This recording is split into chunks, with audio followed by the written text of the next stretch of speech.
أعوذ بالله من الشيطان الرجيم بسم الله الرحمن الرحيم Assalamu alaikum wa rahmatullahi wa barakatuhu. Praise be to Allah, glory and praise be to Allah for another blessed day to come before you, brothers and sisters of this honorable audience of believing people and maybe even non-believing people, Muslim people and maybe even non-Muslim people, God willing. Today, I want to delve into a highly Islamic concept of a subject matter, which sometimes we will talk about different things on this Sunday address.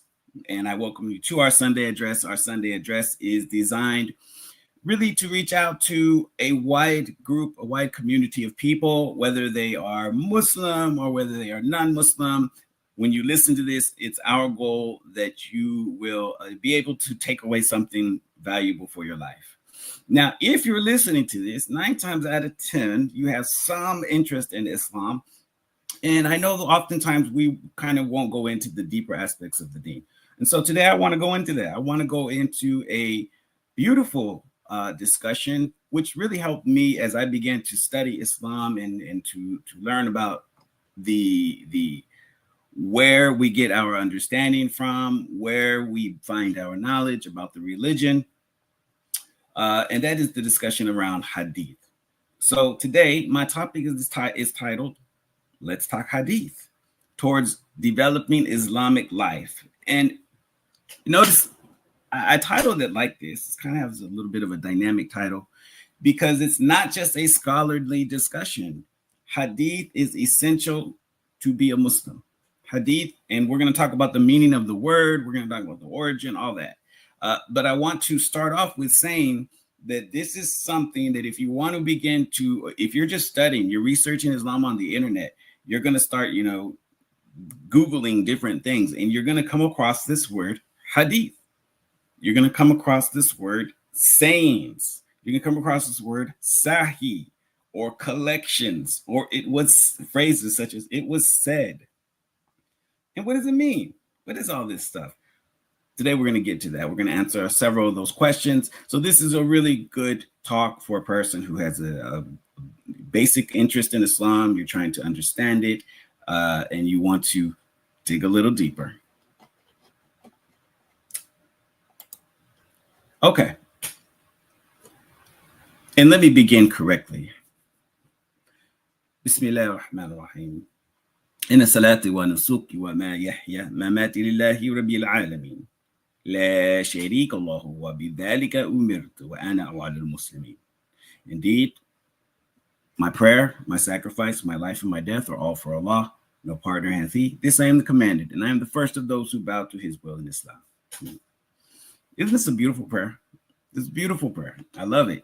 And I started off with this prayer for a reason, because it mentions 4 principles. When in that little prayer I just said, it's in a salati, indeed, in that salati, indeed, my prayer, wa nusuki, my sacrifice, mahyaya, my life, mahyaya, mamati, and my death, mamati lillahi rabbil alamin, are all for Allah, Lord of the worlds. How do you know how to pray? How do you know how to make a sacrifice? Like if you actually go, the general sacrifice is, the sacrifice of your time or the sacrifice of your money, but there's a real sacrifice we do during the Eid, and we go take an animal and we sacrifice the animal for Allah. How do you even know how to do that? How do you know how to live your life as a Muslim? How do you know how to prepare for death as a Muslim? Well, the answer is we get these from 2 sources. We get our instructions from 2 sources. The first source is in the words of God themselves, the Holy Quran. This is the Kitab of Allah. This is the reference that Allah has given us. The second source is in the words of Prophet Muhammad sallallahu alaihi wasallam, as they were conserved and preserved by his companions. So there are 2 primary sources in the Islamic world, or the world of a Muslim. the Quran, and what we will call the Hadith. Often we'll say Quran and Sunnah, right? Quran and Sunnah. You hear this phrase, Quran and Sunnah, Quran and Sunnah. But the truth is that the Quran is the Sunnah. The Quran is the Sunnah of Prophet Muhammad. Aisha, radiallahu anha, which was the wife of Prophet Muhammad, beloved wife of Prophet Muhammad, and a great scholar of Islam and preserver of Islamic knowledge, because she was his wife and she saw him behave in his acts and deeds. She said of him when asked, they said, tell us about the Prophet. Tell us something about the Prophet. How was he in his life? And she responded, the Prophet alayhi salam was a walking Quran. So the Quran is in fact the Sunnah, even though we will say Quran and Sunnah. But what do we mean when we say Quran and Sunnah? We actually mean the words of God as preserved in the Kitab and the actions, words, deeds, and omissions of his beloved Prophet Muhammad as conserved in what we will call the Hadith, what is called the Hadith. The beauty of Islam, one of the most beautiful aspects of this religion, is the intense and the scientific approach towards preserving, studying, critiquing, and passing on the words of our Prophet. This is done in a systematic and detailed manner. And unlike which is actually called usul hadith, or the study of hadith. Unlike the faith of other people, the sources of Islam are kept separate. So if you were a Christian, if you're coming from a Christian background, you'll know that the Bible is the book, right? But when you look into the Bible, you start to examine it, you'll notice that there are several people speaking throughout the book. So the reader is left kind of wondering at times who's saying what. And all you really got to do is manipulate the punctuation a little bit. You know, you capitalize a word that should be lowercase, and you will actually imply something different. For example, if you take the word God, you capitalize it with the big G. Well, the big G means the creator. But if you put a little g, then that can mean like an idol, right? All one small little difference of capitalization, or one small movement of a period at the end of a sentence, or comma, could literally change the meaning, let alone that it was translated from a different language that didn't even have punctuation marks. So what happens is the words of many people are all mixed together, and you kind of have to struggle to figure out who's saying what at times. So you have the words of God, God willing. You have the words of the prophets. You have the words of the disciples of the prophets. You have the words of the historian, and you actually got a few poets in there that have some of their words too. Then you have the words of the translator, and you have the words of the commentator. And then nowadays, you have a Trump Bible, and so we don't even know what he has put into his Bible. So there's that too. You have later words of the later translators that may be interpolated into the Bible. So for a person in Islam, that would be a horror show because we don't put all that in one single book because of the confusion that I mentioned that it can create. So unlike in other faiths, the sources of Islam are kept separate rather than all mixed up in one. You have the words of God that are kept in the Quran. You have the words of the Prophet Muhammad. I didn't say prophets, not Suleiman. The words of Suleiman are not preserved in Hadith. The words of Adam are not preserved in Hadith. The words of Isa alayhi salam are not preserved in the Hadith of Rasulullah sallallahu alayhi salam. May peace and blessings be upon him and upon them all. The words of the companions and historians are contained in what we will call the seerah. To make it simple, there's other phrases, but I'm going to use some basic terms so that you can be familiar and you can digest it. I don't want to make it too Arabicized. This isn't a class in that sense. I'm not teaching a scholarly class. This is just an introduction to the topic to give anybody who's interested a working understanding of what is hadith, how does it relate to our life, and to begin to study and read hadith, inshallah, God willing. The words, and finally, we have the words of the religious scholars that came later in time which we will call fiqh or usul, which is usul means the scientific study of something. You have usul hadith, which is the study of hadith. You have usul fiqh, which is the study of fiqh. So usul simply means science or intense study. The point is that whoever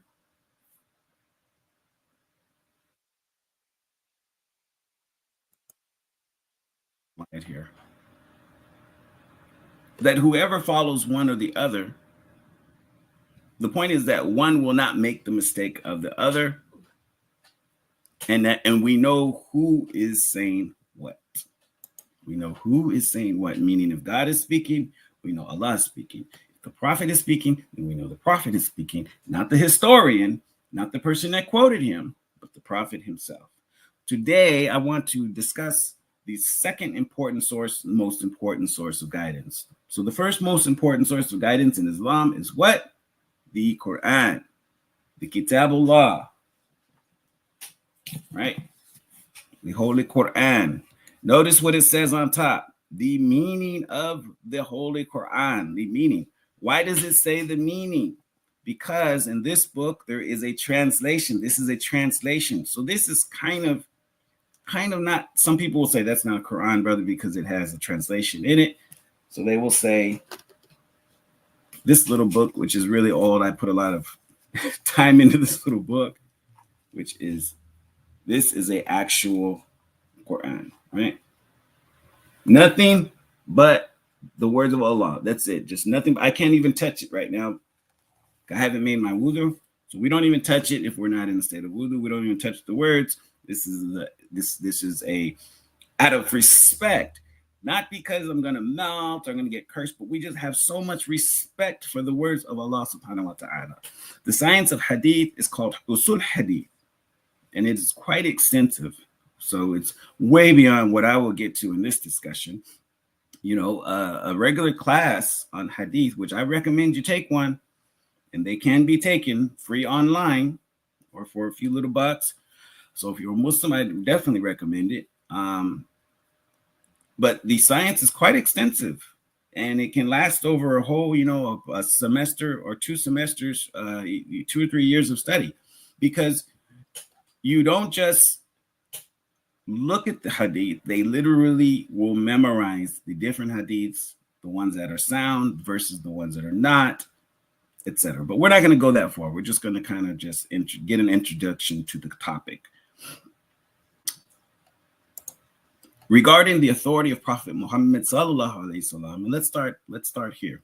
So we know that when it comes to authority in religion, that God, the word of God, we put at the top, right? And then after the word of God will be secondarily the word of his prophet, because the prophet is the mouthpiece and they relate the words of Allah.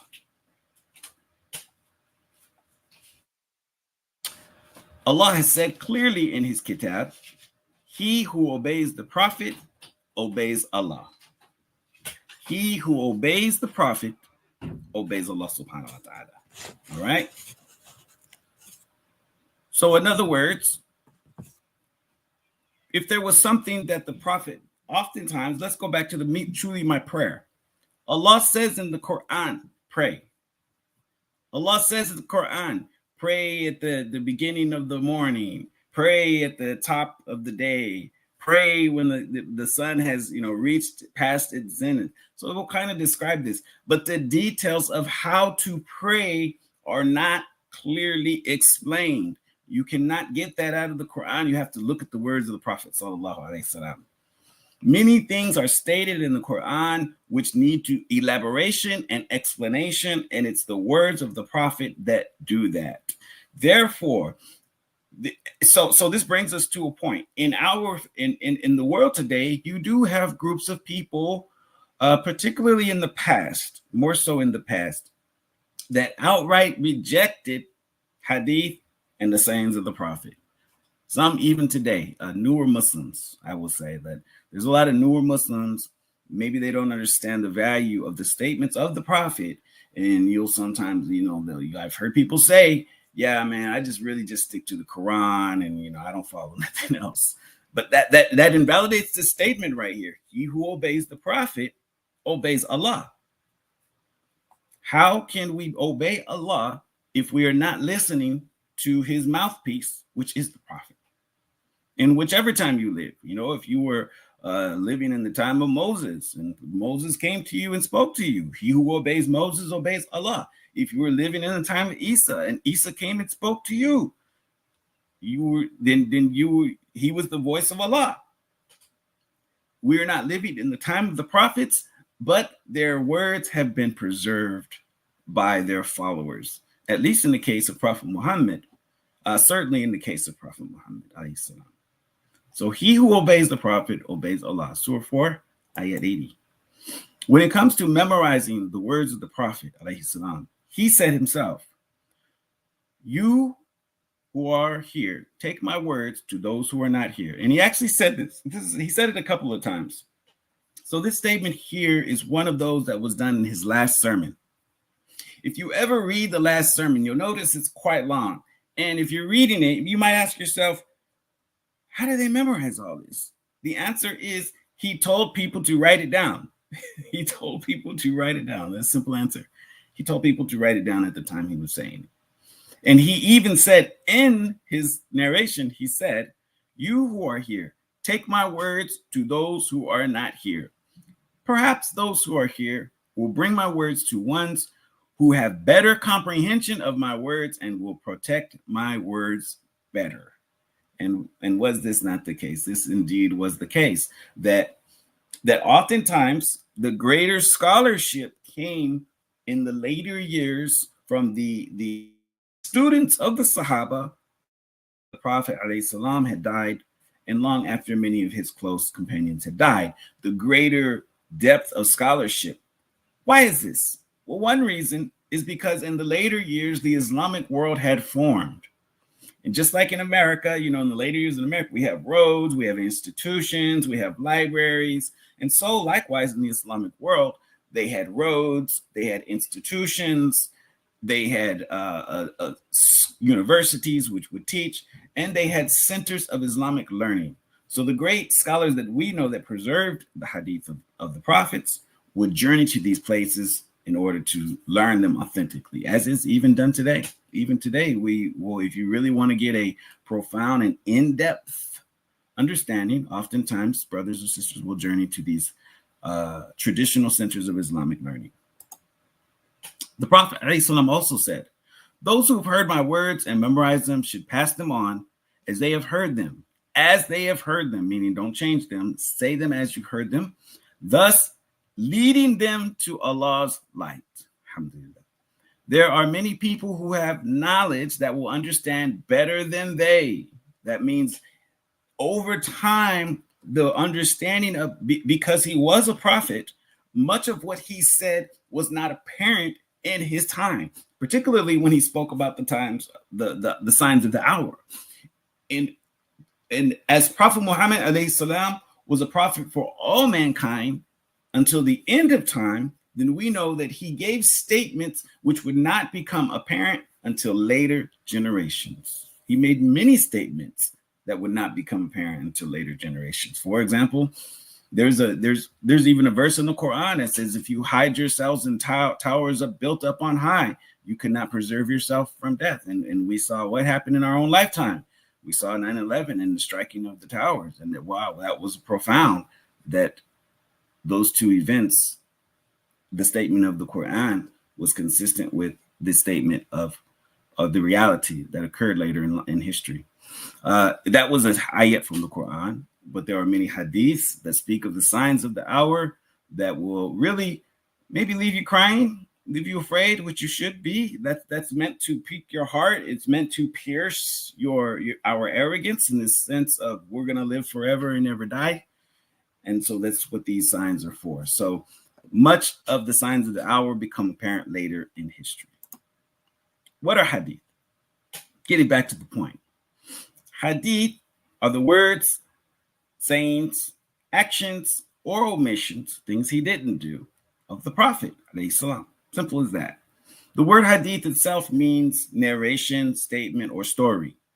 The word hadith is found in the Quran, and oftentimes in the Quran is translated story. He who brought me this story. But it can mean who brought me this saying or who brought me this narration. And these were all seen. The true and authentic hadiths were those that were related to us by his followers and later passed on to his students. And the hearer is known from the beginning until the end. What makes up a hadith? What makes a hadith a hadith? Very simple. 3 things make up a hadith. First is who said it, the isnad, the chain. Who heard it? Who did he pass it to? Who did he pass it to? And then who did he pass it to? Or she. It could be he or she. Next is the text itself, meaning the statement itself. So if you say, indeed, actions are by intent. Okay. So who heard that is the chain. Umar ibn al-Khattab. It was narrated on the authority of Umar ibn al-Khattab that he heard the prophet say, actions are by intent. That's the isnad, the chain.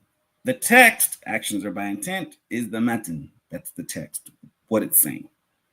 And then a third aspect that we would add it to is where it's held at, the collection, meaning how it's graded. Is it graded as some hadiths are considered to be the highest ones we call sahih or authentic, meaning these are those that we have almost no doubt. And we say almost, why? Because none of us were physically there to see it. Like none of us were physically there to hear it. So there's maybe that small sense of doubt. But as far as scholarship works and the ability to look and trace and know who said it, who passed it to who, there's no doubt. And there's basically the majority of scholars agree that this was said. After Sahih, then you have others of less sound authenticity, which may be called Hasan. They're graded. So Sahih is the authentic. Hasan would be good, meaning that it may have some deficiencies, maybe that they're not sure about some of the narrators. Maybe one of the narrators could have been sketchy. He has a sketchy character, and if so, it just downgrades the hadith itself. Even though the hadith may be beautiful, unless they can correlate the hadith with some other person, then the hadith will have a lower grade and will be called Hasan. And then the worst are da'if. So da'if is a large category of hadith, and I'll give you one da'if hadith that we hear a lot. We hear passed around, but it's just simply a well-known da'if hadith, which is seek knowledge from here to China. All right, so this is a well-known da'if hadith. Is it a beautiful statement? Yes, mashallah, it's beautiful. Yes, you should seek knowledge from here, cradle to the grave, right? You should seek knowledge from here to China. But did the prophet say it? The answer is most likely he did not say it. Isnad. A little bit more about the chain. So I said a moment ago, hadiths have 3 primary aspects of a hadith. Who said it, what it says, and how it was graded. So the isnad or the chain consists of every person who narrated the hadith, from the first person to see it, the next, up until whoever put it into a major book. So up until the Imams, we have Bukhari, we have Muslim, and we'll talk a little bit more about those. But up until the time where it was added to a major collection, and those collections were dispersed all over the world. Study of the isnad. So, like I said, this is an entire class. I mean, this is an entire study. Like, you know how you can study biologists and you can just become a biologist, or you can study physics and you can just become a physicist. Well, likewise, you can just study isnads and become like a biographer of the Quran and a person who knows the origins of hadith. All right. So there's an entire science behind the study of the isnad, and this relates to the biographies of the companions of the Prophet, as well as his sirah, which is his life, study of his life. This study qualifies or disqualifies people who were supposed to have narrated these sayings. And this is where we get into, oh, okay, so how do they know who said what? How do they know what kind of guy he was? Who does all this? Well, there's actually specific people who dedicate their life to doing nothing more than studying these. Scholarship today will confirm or deny. It will either verify what the older scholars have said, or it will somehow undermine them and deny that. And most of what we see today has not been made to be wrong. In other words, most of the great scholarship of 800 years ago is still very well intact, and it has stood the test of time. Why we consider the collections of Bukhari and Muslim to be very authentic, very strong, and outside of the Quran, the most strongest books of authenticity. So there's an entire science behind the study of this knot. It relates to the biographies of the Prophet. This study qualifies or disqualifies people who were supposed to have narrated these sayings. And so, in other words, whenever you look at a saying of the Prophet, one of the things that we look at is who said it, who said he said it, and what was the character of this person. So, in other words, if a person was known to be a liar, his statements are rejected out of hand. No matter how beautiful the hadith, no matter how profound the hadith, if the only person narrating that one, and this is what we've learned about hadiths, the better ones, the truly profound ones, are narrated by many people. His wife, his cousins, the khalifs have said it. Many people will have said that. While those more or lesser obscure hadiths and are lesser known, oftentimes those are the ones that were narrated by somebody who was not all the way right. So in other words, a person that may have not known the Prophet, if there was a hadith attributed to a person who didn't know the Prophet, then that hadith will be rejected. If there is a person who was known to have not remained a believer until his death, meaning that, yes, he lived in the time of the Prophet. Yes, he was there and he heard it. But before his death, he reverted to apostasy or he became some kind of bad criminal, then that hadith is rejected. If a person was known to have committed major sins, back to what I said a moment ago, this guy was known to have been a fornicator. Well, if he was a committer of major sins, and this means then he probably was also a liar. And so his character cannot be accepted, and we will reject his words as well. If a person was known to have not been able to have heard the hadith they were narrating, for example, someone narrates the hadith that at the Battle of Badr, Prophet Muhammad alayhi salam threw dust at the disbelievers, right? And then, but it was known that at the Battle of Badr, this guy wasn't even born. Well, then this hadith is rejected from him. It could be accepted maybe from some other people who may have seen it, but from that person, it cannot be accepted. So the isnad is an entire science that examines the statements, the people who saw it, the people who passed it on, their character, their lives. We know all kinds of things about them. And this is in stark contrast to the narrators of the book that we call the Bible. Stark contrast. Often many books in the Bible are unauthored. We don't know who wrote them. We don't know who wrote them, who passed them on. We often don't even know why they were put in the Bible. So when you come into Islam, this is a big difference from other faiths. I don't know about Buddhism and Hinduism, things like that, but I do know about Christianity and Islam. And so this is very, very different. And I was impressed. In fact, I found out later that the methodology used in Islam is actually utilized in modern jurisprudence in our country today, like to examine the character of a witness and the character. This is actually some of the same standards that are used in modern jurisprudence in criminal law in our country today. The point about it's not the chain. Not just any statements are accepted from the Prophet. So in contrast to other books, as I mentioned, such as the Bible, stories in the Bible are often not known who the author is. Many books in the Bible, you'll say, let's say the Gospel of the book of Isaiah, for example. So it's known that the book of Isaiah was written by something like 6 or 7 different people, maybe if not more. The book of Psalms was written by multiple different people. We don't know who ultimately wrote it. So often those books are attributed to entire groups of people. And so by not being able to determine who said what, we don't even know if we can validly say that these are the words of God.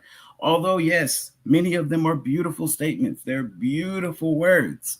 But if God did not say them, how can we attribute something to him that is not true? These people who are supposed to have narrated parts of the Bible were known to have not even been present nor even born. For example, Paul, who was known to have written at least something like 15 gospels in the Bible, was known to have never met Isa alayhi salam. He never met Jesus. He was a murderer of Christians who claimed to have a conversion. So the fact that he was a murderer would have invalidated him as a source of knowledge because he was known to have been a criminal. We don't know any people who were criminals that are the sources of Islamic knowledge. We don't know that. They were not known to have been criminals while they were Muslim. Paul was known to have been a criminal in his lifetime, and he was known to have lied. And you can even actually go into the books themselves and see where he lies. And he even says, hey, if by my lie people came to faith, why are you angry with me? If by my lie I filled up the congregation, I bring you money, why are you angry with me? You see? And so this is not valid in Islam. We would have to reject his statements. Some of the narrators of the Bible were said to have been, okay, so I covered that. And some were known to have been outright liars. All right. So the study of the text itself. The science of studying the text is a very rigorous one, as I've mentioned. For example, if the text contradicts the Quran, so now when we're talking about the text, we're talking about the words, not the people. So if the text itself goes against what the Quran says, then we will reject this. You don't have to go through Bukhari and Muslim looking for that, because the majority of those hadiths, they have already, you can tell, none of them contradict the Quran. Although some of them may be difficult for us to understand or even to accept in our time, because they apply to the culture of a people who were Bedouin. Some of them were Bedouin who lived in 600 AD Arabia. So they will definitely have different customs that may not apply to us today. We take the ones that apply, we take the ones that are relevant, and those other ones, alhamdulillah, we leave those. If the text has internal contradictions, it is rejected. If the text includes foreign words that are not used in Arabic, so in other words, the text has phrases that are not even Arabic, there's some other, or Farsi or Urdu or something like this, then we know this hadith did not come from the Prophet alayhi salam. If the text includes statements that the prophet was known not to have said and not to have done, meaning he didn't say these, we know he didn't say these, and we know he didn't do these things, then we will reject that text. And it goes on and on. I'm just giving you some ideas that so you can understand, okay, so these hadiths are rigorously studied by generation after generation after generation of Muslims. The compilations, this is the third aspect. So we have those who spoke it, the isnad, what it says, the matan, and how it's graded and compiled, which is compilations. Most of the work has been done by previous imams, mashallah. We benefit from the fruit of the studying of these prior scholars who traveled, and many of them, particularly the big ones like Bukhari, Muslim, they traveled to the Islamic world in order to hear hadiths. For example, Imam Bukhari was known to have collected over 200,000 hadiths. Wow. And he only published 2,000 to 3,000 of those. I think it's like 2,500 or something like that. That's like 1%. He published like 10%, like 2,000 of 200,000, I think is 10%. Barely 10%. I mean, 90% of what he collected, he never published it. So that 90% will go into other places that we will call da'if or it'll have some other label, but it will not be included in what we call the Sahih, or the authentic versions of the sayings of the Prophet. So while there are many collections throughout history, today we've narrowed it down pretty much to about 6 main collections that you will often hear imams refer to whenever we teach. Most of us, we don't go off into obscureness. We pretty much stay on that main, even, open, clear path. Because as new people to the religion, we don't need all that in depth. We really kind of just need those basic things that give us the structure of our Islamic life, that help us develop an Islamic character, help us develop our approach to the religion, and help us to understand what the Quran is telling us to do. So today we've narrowed it down to about 6 basic collections that, if you are Muslim, you've probably heard some of these names. If you're not, they may be new to you. Imam Bukhari, mentioned him a moment ago, the most authentic. Why? Because he used profoundly rigorous standards. Does that mean that he has no flaws, errors, or mistakes? Of course not. He's human, right? So in anything that a human does, you can find flaws, errors, and mistakes. You have his student, who was Imam Muslim, was a student of Imam Bukhari. So guess what standards he used? He used Imam Bukhari's standards and some other standards of his own that were considered to be very intense. And some people were just frustrated because they feel like, they were too intense. But that strong analysis gave us the pearls of wisdom that we have. And don't we have some beautiful, beautiful sayings of the Prophet? Some of the others include Imam Ahmed, Ibn Hanbal, Ibn Nisa, Imam Abu Dawood, and Imam Tirmidhi.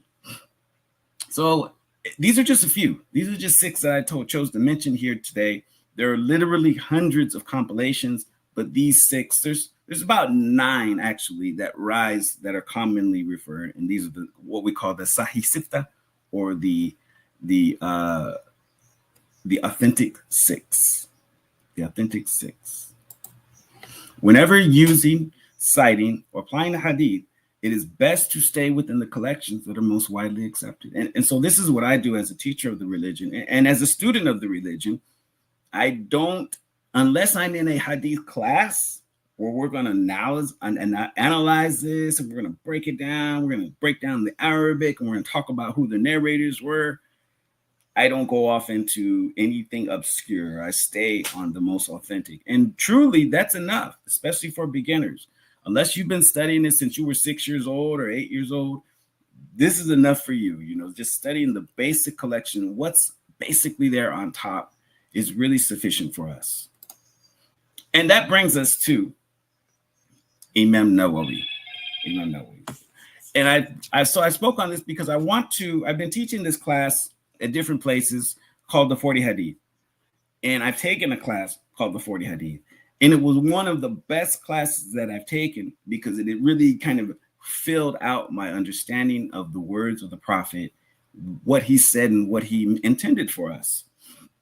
And so one of these later scholars of Islam is called Imam Nawawi. He's a Muslim scholar. He lived around 1200 AD.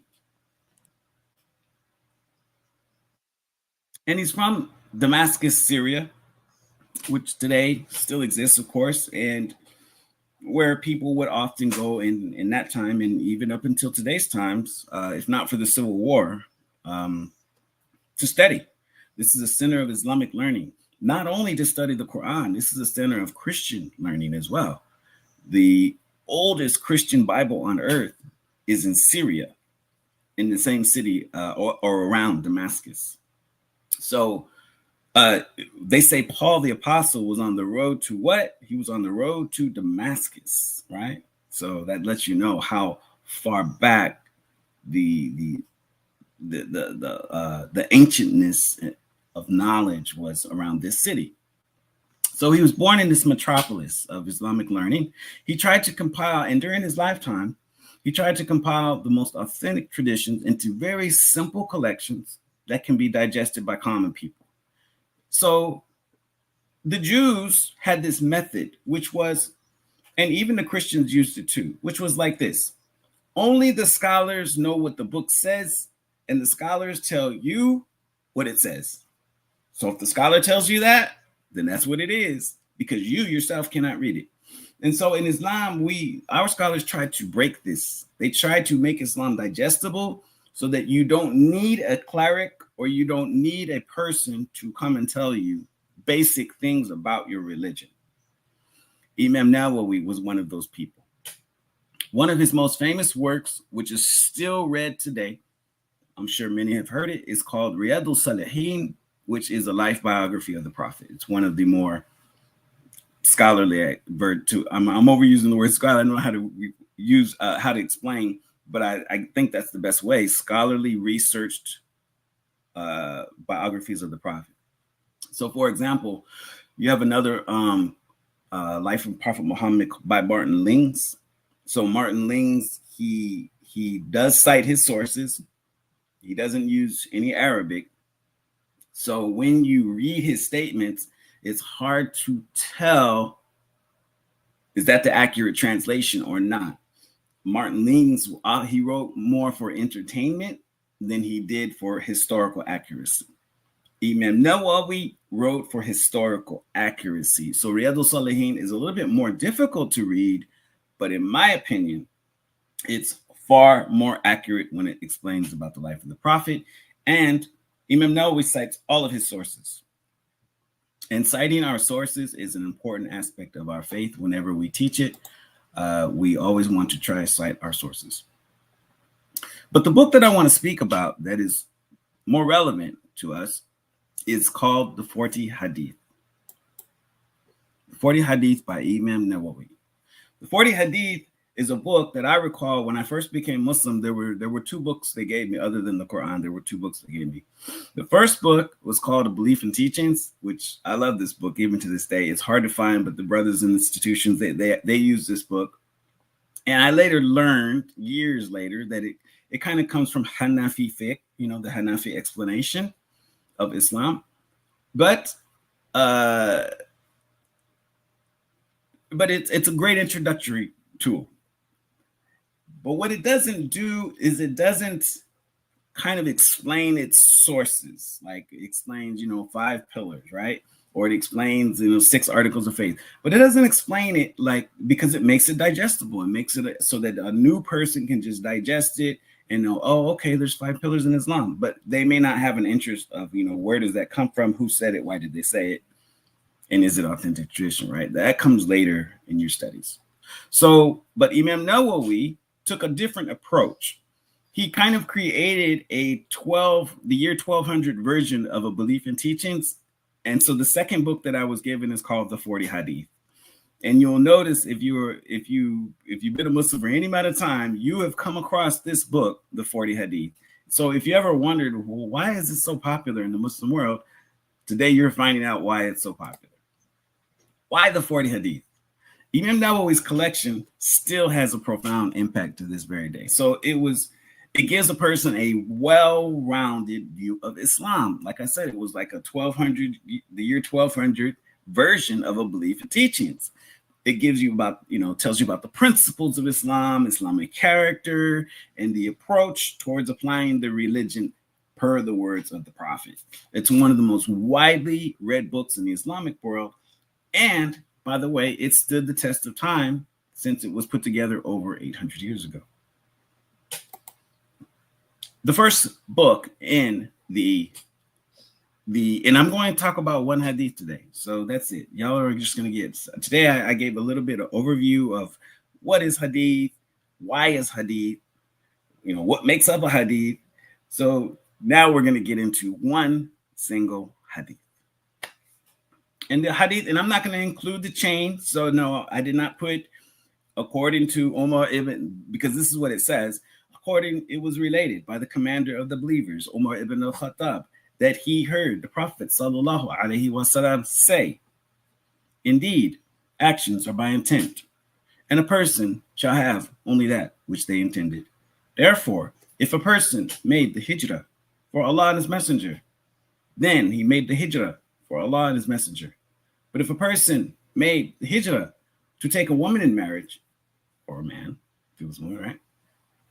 Or for some other reason, then that person will receive the reward for that which he intended. Rawahi Sahih Bukhari wa Muslim, meaning it was related to us through Bukhari and Muslim. MashaAllah. And as we close today, we're going to talk about this hadith, and then I'll go ahead and wrap up for today. But I hope that this topic was not too far out there. I hope it was digestible. I hope it was understandable. And as we get into the actual hadiths that we're going to be discussing over the course of the 40 hadith, it's very interesting that Imam Nawawi started with this particular hadith. And it goes to show the depth of his understanding, because every single action that comes from what we do is built and based on a very fundamental principle, which relates to the nature of our intent. This is a fundamental principle of Islam. So let's break it down just a little bit. The first principle: actions are by intent. Actions are by intent. Inna a'malu binniyat. Innama a'malu. Indeed, the innama a'malu, action, amal, the deed, binniyat is with intention, is by intent. Binniyat.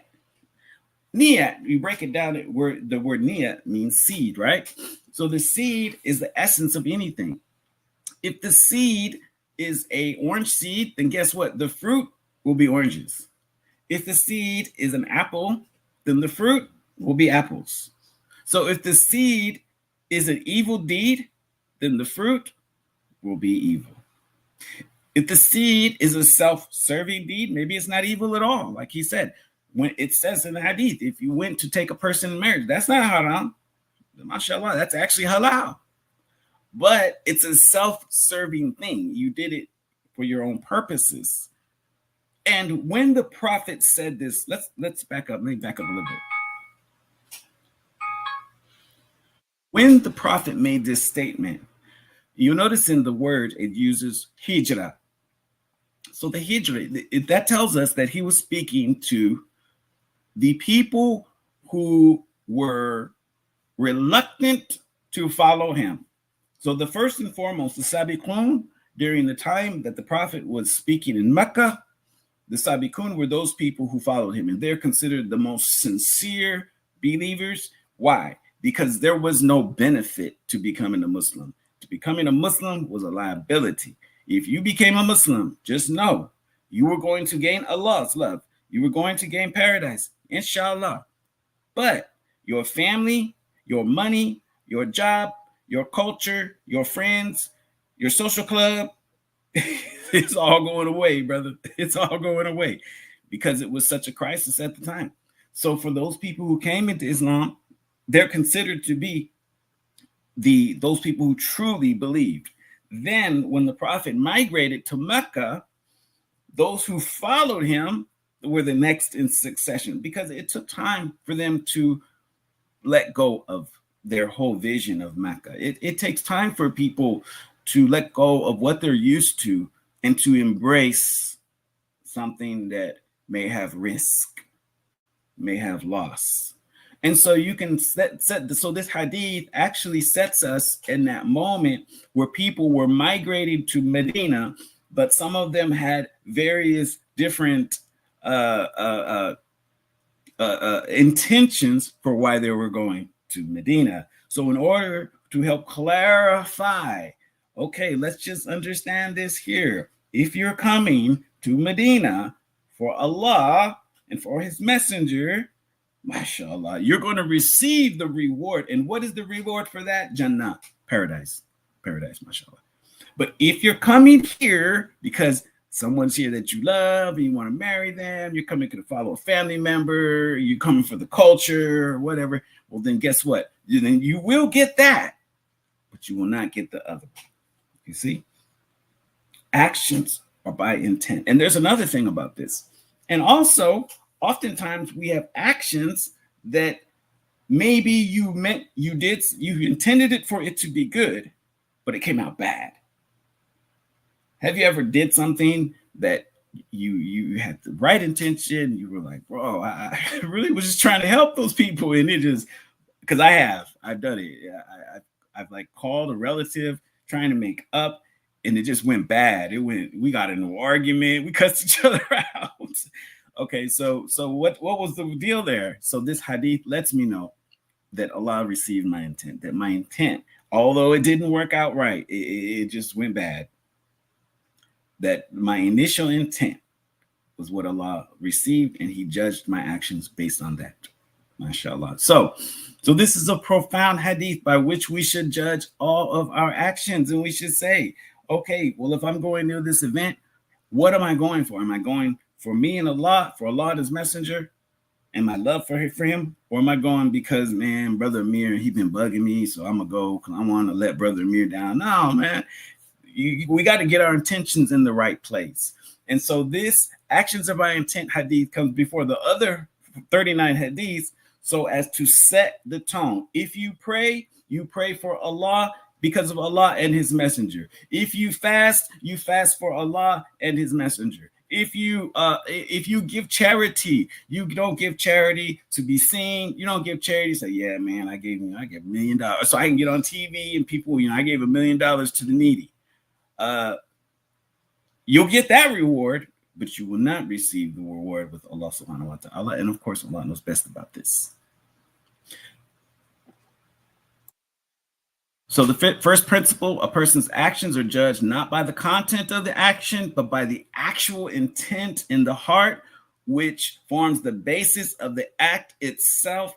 Back to the niyyah, the seed. If the seed is good, the fruit will be good. If the seed is evil, the fruit will be evil.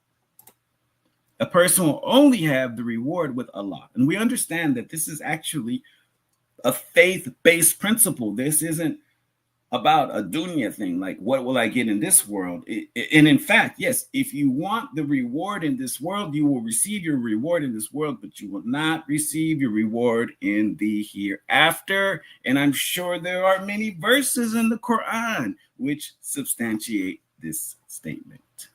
With that, brothers and sisters, that brings us to the conclusion of my discussion today. We covered one single hadith, but we got a very kind of a brief introduction and overview to what hadiths are. Before I ever start talking about hadiths with a general audience, I always want to make sure that we're understanding it from the same perspective and that you have just at least a little bit of a basic idea before we launch into talking about the sayings of the Prophet, that you know the value of the sayings of the Prophet and the rigorous study and scientific research that goes into this.